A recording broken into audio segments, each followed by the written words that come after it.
మనం ఇంట్లోనే ప్రిపేర్ చేసుకొని బిర్యానీ ఇంట్లోనే ప్రిపేర్ చేసుకున్నప్పుడు ఇలా ఒకసారి పెరుగుతో పావు కిలో పెరుగు వెజిటేబుల్ ఉంటే సరిపోతుంది.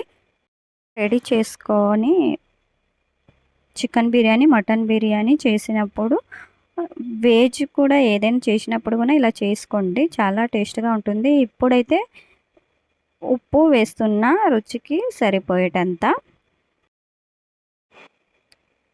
ఈ ఉప్పు వేసిన తర్వాత chaat masala powder 1 teaspoon వేస్తున్నా.